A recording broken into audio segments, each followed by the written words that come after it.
Welcome back to the Springs Church Leadership Podcast. We're committed to bringing you one podcast a month to help you grow in your influence as a leader.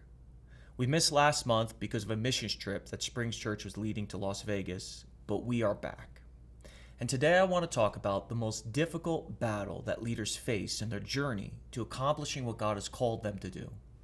Whether that's to run a small business, lead a team at work, or parent a child, or influence a group of friends at school, or lead a ministry at church, one of the greatest battles every leader will have to face is how to deal with criticism. In fact, in 1 Kings chapter 2, David speaks to his son Solomon right before he dies, and he's given Solomon his last words and direction before he becomes the next king. And David says something that has stuck with me ever since I read his words. In 1 Kings chapter 2, 1 through 2, it says, "At the time of King David's death, as it approached, he gave this charge to his son Solomon. I'm going where everyone on earth must someday go. Take courage and be a man. Take courage and be a man." In my prayer times with God, I've asked myself the question, what does David mean when he says to be a man? Well, anyone who's ever served in a place of leadership over the years will tell you that one specific place that they had to find the courage to be a man was in the place of dealing with criticism. Criticism, get this, is powerful and it's deceptive. It's so powerful that I want you to look at what God told Jeremiah when he commissioned him to be a prophet to Israel. Jeremiah chapter 1, verse 5 through 8, and then 17 through 19, it says, "I knew you before I formed you in your mother's womb. Before you were born, I set you apart and appointed you as my prophet to the nations. O sovereign Lord," I said, "I can't speak for you. I'm too young." The Lord replied, "Don't say I'm too young, for you must go wherever I send you and say whatever I tell you. And don't be afraid of the people. Get up and prepare for action. Go out and tell them everything I tell you to say. Do not be afraid of them, or I'll make you look foolish in front of them. For see, today I've made you strong like a fortified city that cannot be captured, like an iron pillar or a bronze wall. You will stand against the whole land, the kings, officials, priests, and people of Judah. They will fight you, but they will fail, for I am with you and I will take care of you. I, the Lord, have spoken." God had given Jeremiah a specific mission to accomplish for the kingdom of God. But God warns him that many people are going to resist and try to discourage him from completing his mission. Now, this is important. Jeremiah chapter 1 is true for every leader and Christian. God has a purpose for your life, and he has things that he's calling you to accomplish. And there will always be people that fight against that purpose and try to discourage you from completing it. Remember, as a leader, one of your main responsibilities is creating change. You're being used by God to make changes. That's the main definition of leadership. Someone who produces change. You're leading people from one place, one way of thinking, one way of doing things, to a better place, or another way of thinking, or a more effective way of doing things. God is using you to disrupt the status quo, and he's using you to accomplish a specific goal that has not been accomplished before. Therefore, since you're the one leading, you're going to understand things and see things and have a vision for something that other people don't see or understand yet. And when people, including ourselves, are uninformed, we naturally resist change. And when someone is trying to change something and we're resisting it because we don't understand, criticism begins to come out. I think everyone needs to know that no matter what you do, you can never avoid criticism in leadership. Aristotle once said, to avoid criticism, say nothing, do nothing, be nothing. Now, how many of you can live your life without saying anything or doing anything or being anything? It is impossible. So we have to learn how to lead and accomplish our God-given goals through the fog of criticism. Now, what I want to do over the next 2 podcasts is to speak about 3 things you could do to minimize criticism so it doesn't overwhelm you, and then speak about 3 healthy ways of how to deal with criticism. But first, let's talk about how to minimize criticism, and then we'll talk about how to deal with it. Let's start with minimizing criticism. Number 1, The first way you can minimize criticism in your life and as a leader is you let it start with you.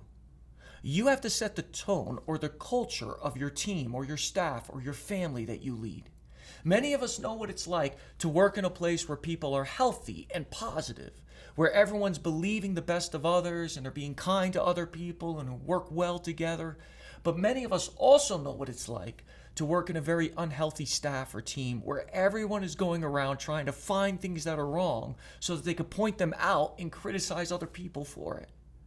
The health or the lack of health of an organization or staff is what is called culture. And as leaders, whether we like it or not, we are the ones who set the culture from the top down, which means we have to watch the way we speak and how we act. For example, sarcastic remarks and always pointing out people's mistakes or faults will in time create a culture of negativity that will subconsciously train people around us to act that way. Now, it's very difficult to break the habit of always being sarcastic and negative when everyone else is doing it. But you have to remember that the culture is not going to change if someone doesn't lead the way.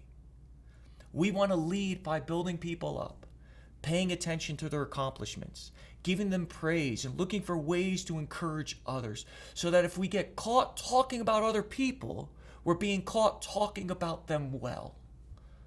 That doesn't mean we don't address issues or handle conflict, but we do it through a culture of positivity, not negativity, which means when we have to speak to someone about a need for improvement, we need to watch our tone and make sure we're not being harsh, but helpful.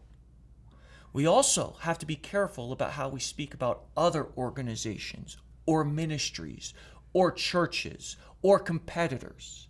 If we're constantly putting down other organizations and always pointing out what they're doing wrong and being critical of them, the team we work with or lead will pick up on that, and they will begin to operate in a critical spirit, which makes them critical not just of outside organizations, but of the organization they work for. It ends up backfiring in your face.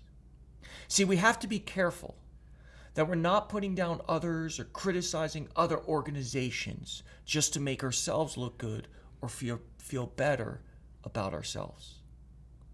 Number 2, we can minimize criticism through communication. You have to understand that when God calls us to a leadership position in school, in our family, at work, in a ministry, in a startup, in an NGO, at church, God is always going to give us the vision for what and where He's calling us to lead, but He doesn't always give us the plan.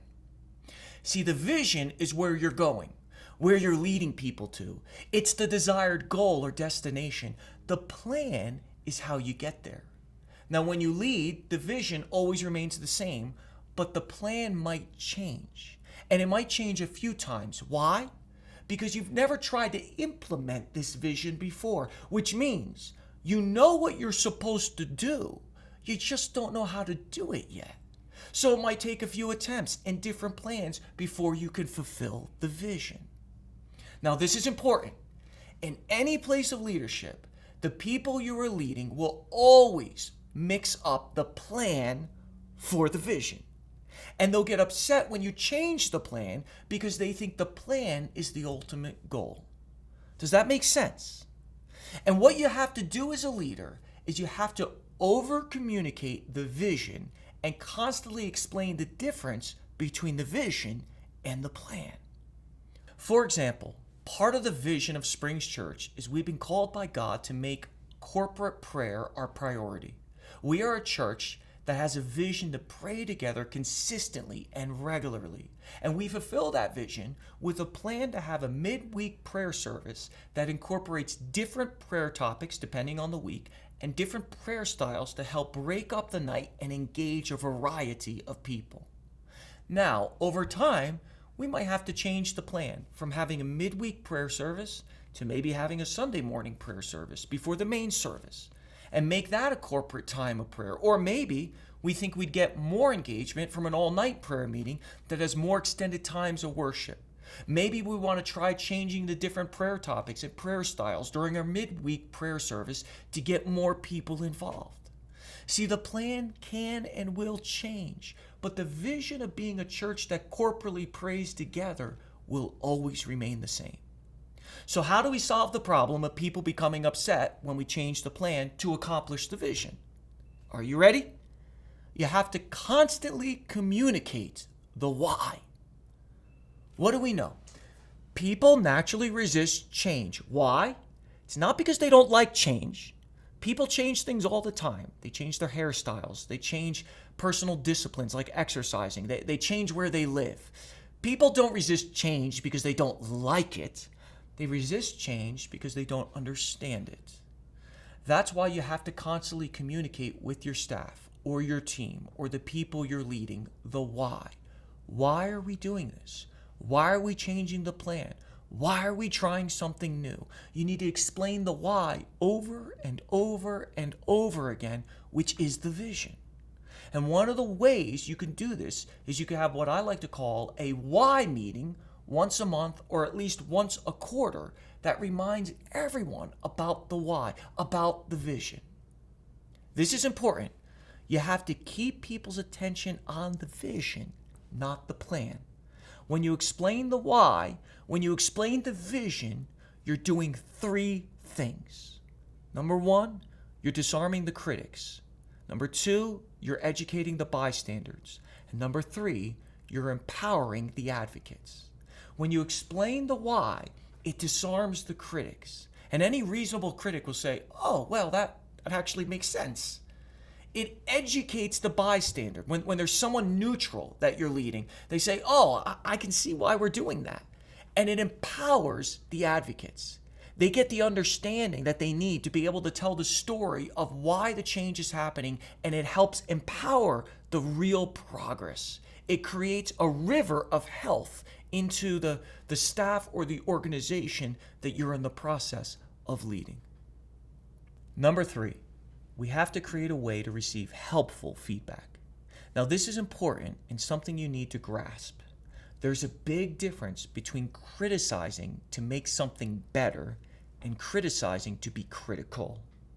As leaders, we need to create a culture that welcomes helpful feedback and it seeks it out. But at the same time, it discourages unhelpful criticism. See, when you're dealing with a person or people that are only pointing out problems, where they're constantly telling you everything that is wrong, that is unhelpful. But there are other people who are constantly finding solutions. They're always finding ways to help make things better. So what we want to do is we want to invite and learn from those that want to help find solutions and those who love us, so we don't have to get hit over the head by the critics who are just being critical. See, we all have blind spots and areas of weakness as leaders, and we need people who love us and want to help us speak into our lives to make us better, to help us grow. So we need to create a way to do that. And one of the ways you can do it is with a quarterly or annually 360 review. You can Google and find these types of reviews all over the internet. But what a 360 review does, it allows the people on staff or other people on your team that are helpful and want to find solutions critique your leadership anonymously. Now, when you do this, you're going to learn a lot about yourself. Someone might say you're too passive in your leadership, or at times you could be too arrogant or isolated from everyone. But what you're doing is you're getting the feedback you need from people on the inside of your circle so that you can grow and minimize the trouble that people are causing on the outside of your circle. So let's review. How can I minimize criticism as a leader? Number one, let it start with you. Work to be the tone setter of the culture you want to see in the organization you lead. Number two, communicate, communicate, communicate. Always over-explain the why so people don't confuse the plan for the vision. And number three, create a way to receive healthy feedback like a quarterly or annually 360 review. Now, if you begin to implement some of these things in your leadership, I promise you over time, you personally will begin to grow. And the criticism that's all around you will begin to minimize in some ways. It will not be gone. Remember, as a leader, you'll always deal with criticism, but it will begin to become less.